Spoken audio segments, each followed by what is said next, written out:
Meanwhile, McCurran County Commissioner Mark Jennings complained that lynchings of black people are outlawed. He said, take them down to Mud Creek and hang them up with a damn rope. But you can't do that anymore. They got more rights than we got. So this is how these crackers, this is how the white right-wing racists in rural areas of America are thinking. And out of that, what they're doing is they're building what Lapdog Community writes is over on Daily Kos, is a nation within a nation. Essentially trying to put into place laws that recreate the America prior to the 1960s. The 1960s were a big shock to the system.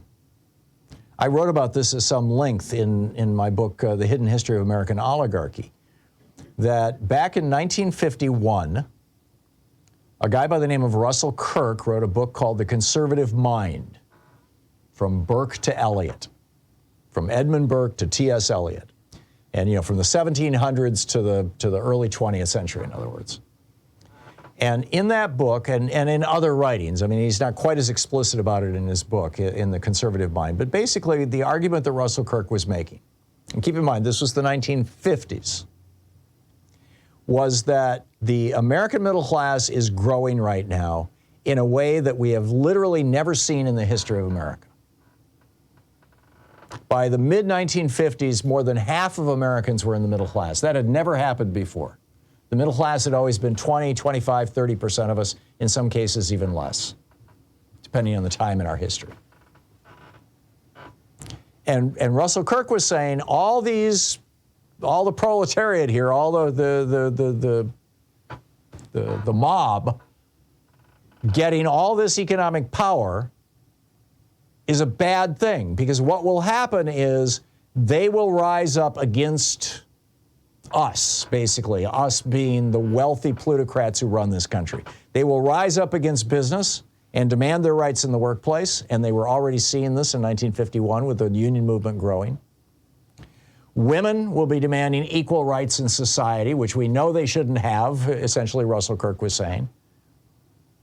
This will destroy traditional American values. Young people are going to defy their elders. Just wait, you'll see. And it's going to create chaos. People are going to lose respect for the institutions that they should have always, the institutions of patriarchy and hierarchy and wealth. And in the 1950s, when he wrote this, about the only people who took him seriously were Barry Goldwater and William F. Buckley.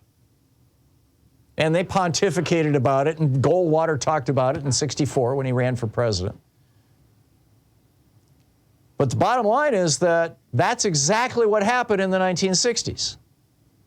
When the 60s came along, in 1961, the birth control pill was legalized. By 1963, you had a women's movement picking up steam.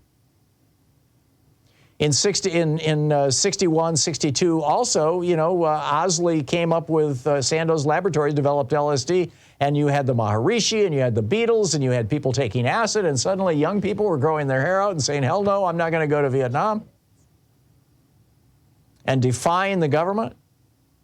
And the conservatives around Russell Kirk at that time in the 60s said, holy crap, he was right. Now, what was his prescription? What do we have to do? Strip the middle class of their wealth. That'll teach them. Make them afraid of their employers again. And of course, they elected Ronald Reagan in 1980, and that's exactly what he proceeded to do. The middle class is now 45% of America instead of the 65% it was in 1980. And most of this now is happening in a really big way in the red states. The red states are recreating basically the pre-1960s America, while the blue states are moving rapidly into the 21st century. I don't have a solution to this. What do we do about this? But in red states, you're seeing the rights of the queer community, you're seeing the rights of women, you're seeing the rights of religious minorities, Jews, Muslims. You're seeing the rights of abortion rights. You're seeing the right, classes. I mean, you've got two red states now that have basically declared complete war on public education.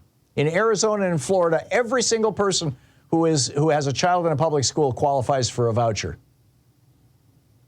And in, I believe it's Missouri, maybe it's Oklahoma, The vouchers are now being given to Catholic schools, to private religious schools.